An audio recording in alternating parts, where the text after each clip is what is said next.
1. Ellery Grizel, Lance Kevin Hindari Marva. What? Kembali ke SMA? Apa sudah gila atau bagaimana? Masa tega sekali menyuruh aku nyamar jadi anak SMA? Ya kali, usiaku sudah 25 tahun.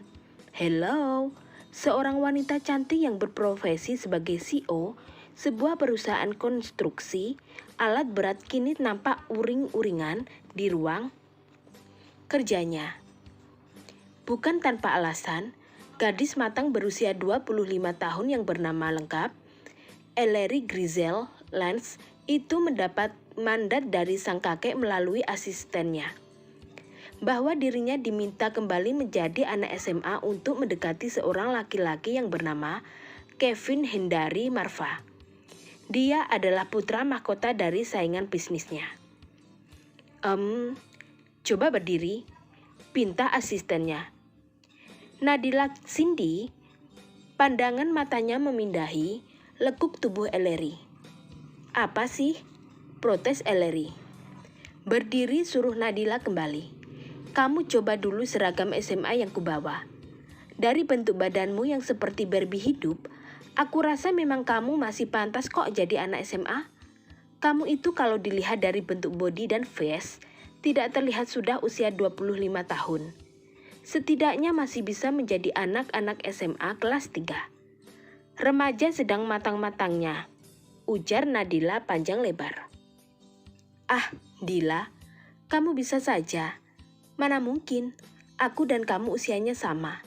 Beda beberapa bulan saja, ujar Ellery sembari memajukan bibirnya.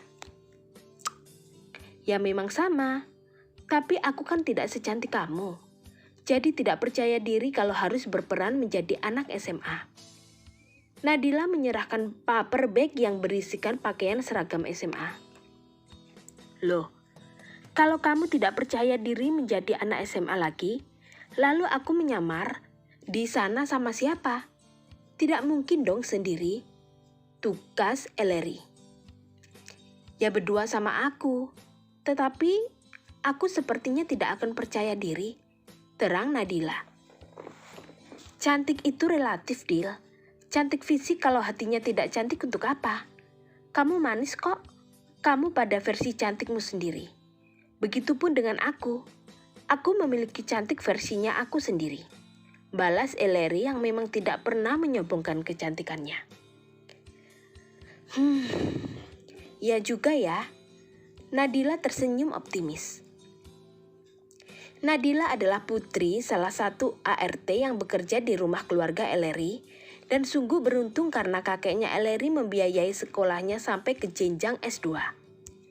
Sang kakek yang bernama Michels Adam Lance dan melihat bahwa Ellery serta Nadila berteman dari sejak kecil. Maka Nadila didapuk sebagai asisten pribadi Ellery yang setelah ia lulus S3-nya memilih berkonsentrasi dengan perusahaan keluarganya. Ellery mengeluarkan seragam SMA dari dalam paper bag. Lalu ia membentangkan seragam itu satu persatu di atas sofa. Ih, Dila, ini kok besar begini ukurannya?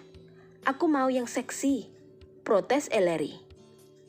Ya ampun El, masa harus seksi? Kamu itu mau nyamar menjadi anak SMA loh, bukan pramusaji, kelab malam, tugas Nadila. Iya, aku tahu, tapi ini kayaknya kebesaran. Ya sudah, nanti aku jahit saja langsung di butik langganan aku. Mereka sudah tahu kok bentuk tubuhku seperti apa. Ini sekolah SMA swasta kan? Tanya Ellery dan Nadila mengangguk. Kalau begitu, tidak seketat SMA negeri dong. Aku masih bisa pakai style aku. Terserah kamu saja deh El. Mari duduk lagi. Aku harus memperkenalkan target kita. Nadila duduk di sofa dan kini ia membuka tabletnya yang berisikan beberapa foto seorang laki-laki lengkap dengan biodata dirinya.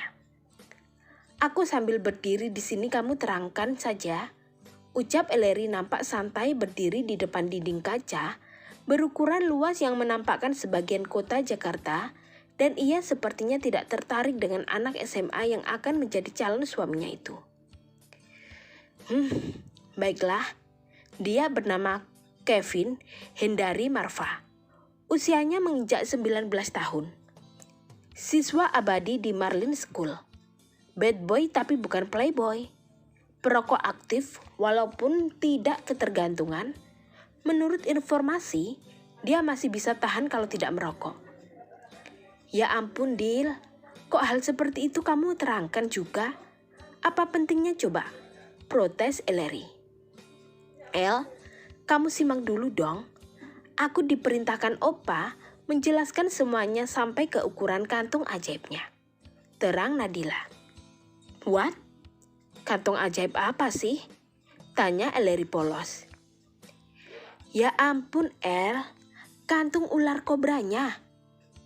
Dila, jangan muter gak jelas deh.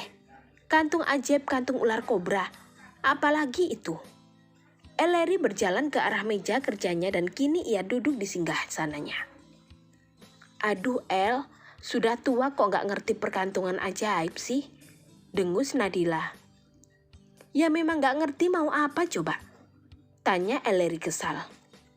Baik, jadi kantung ajaib di sini adalah celana dalam dia. Puas? Nadila gak sopan pekik Ellery. Kini ia lebih dari paham, akan tetapi itu hal tabu baginya. Di bagian Jakarta lainnya, tepatnya di sebuah sekolah menengah atas SMA Marlin School, seorang pria muda berusia 19 tahun baru saja tiba di kantin ketika jam istirahat kedua. Pria muda itu berjalan dengan santai. Namun, tiba-tiba seorang siswi mengalihkan perhatiannya. Siswi Famaus di sekolah tersebut yang sudah mengajarkannya dari 2 tahun lalu, kini berdiri di hadapannya. Mau apa? Tanya pria muda itu dengan ketus. Mau ketemu kamu, aku kangen. Kamu gak nanya kabar aku gitu? Selama seminggu ini aku sakit Kevin. Tanya dong keadaan aku, pinta siswi tersebut. Seh, peduli setan. Sembur pria muda itu yang ternyata Kevin Hendari Marva. Lalu ia menyingkirkan siswi Famaus itu dari hadapannya dan Kevin melenggang begitu saja keluar lagi dari area kantin entah mau kemana. Yah, Kevin, kamu kok pergi? Kevin, aku belum selesai bicara. Teriak siswi Famaus tersebut. Alexa sudah. Kevinnya juga sudah jauh. Nggak perlu berteriak nanti tenggorokan kamu serak. Ternyata siswa itu bernama Alexa. Ia baru saja diperingati untuk diam oleh sahabatnya Fatia. Sudahlah. Susah sekali mendapatkan perhatian Kevin. 2 tahun lebih aku mengejarnya. Tapi dia selalu bersikap masa bodoh padaku. Aku kurang apa sih, Fa? Aku cantik. Aku populer. Aku kaya. Kenapa sulit sekali menaklukkan seorang Kevin helaan putus asa dari Alexa? Sa, ini bukan masalah populer, cantik, atau kaya. Ini soal hati dan perasaan. Kamu gak bisa maksain Kevin untuk suka sama kamu. Mungkin dia memiliki kriteria perempuan lain, atau dia penyuka sesama jenis. Di sini banyak perempuan cantik mengejarnya. Tapi dia sepertinya tidak tertarik. Prasangka buruk Fatia. Hus, sembarangan kamu, protes Alexa. Fatia nyengir kuda. Ya sudah, ayo ke kantin. Ternyata mode kesal bikin lelah. Butuh amunisi ajak Alexa. Akhirnya kedua orang itu masuk ke dalam kantin, duduk dengan nyaman dan memesan makanan serta minumannya juga. Sedangkan Kevin sedang marah-marah sendiri. Anjir, perut gue keroncongan nih, gegara gagal makan. Gerutu Kevin, akibat dari Alexa yang mencegahnya di depan kantin, ia menjadi kehilangan selera makan di kantin sekolah. Lapar banget nih gue. Cari makan di luar aja deh. Inisiatif Kevin dengan segera berjalan ke arah parkiran. Vin, lo mau kemana? Tanya seseorang setengah berteriak karena jarak mereka yang cukup jauh. Kevin menoleh, melihat ke arah sumber suara. Ternyata itu salah satu sahabatnya Andro. "Makan di luar, Bray. Di kantin ada pengganggu," jawab Kevin dengan suara maskulin yang lebih rendah karena Andro sudah berjalan mendekatinya. "Ikut dong. Sekalian bolos yuk. Pelajaran terakhir ini boring banget gue," ujar Andro.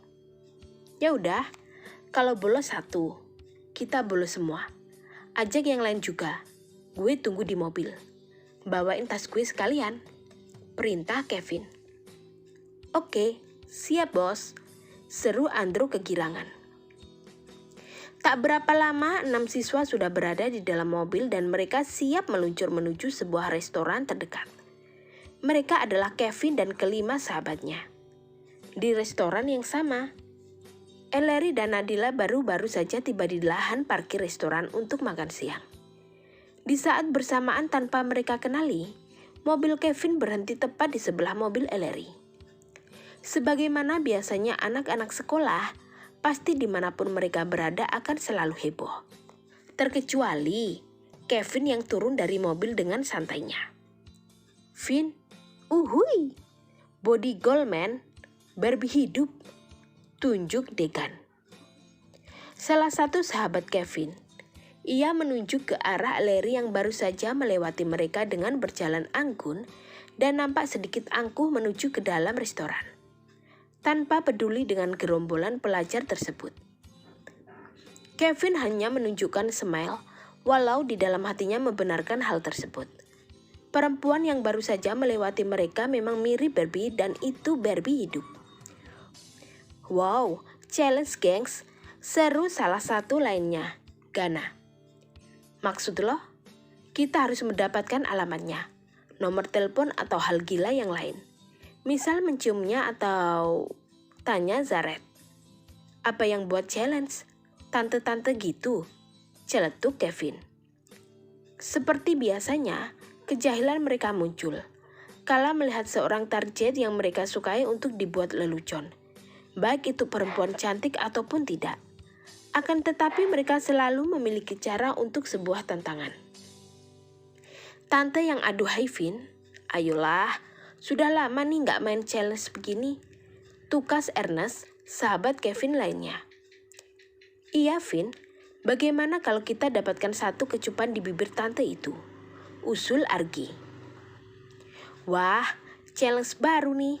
Biasanya kita hanya berkenalan atau mendapatkan nomor ponsel," ujar Andro. "Gue yang ambil challenge ini," seru Kevin mantap membuat kelima sahabatnya melongo. Karena Kevin tiba-tiba tertarik dengan tantangan mereka. 10 detik, kalau lebih.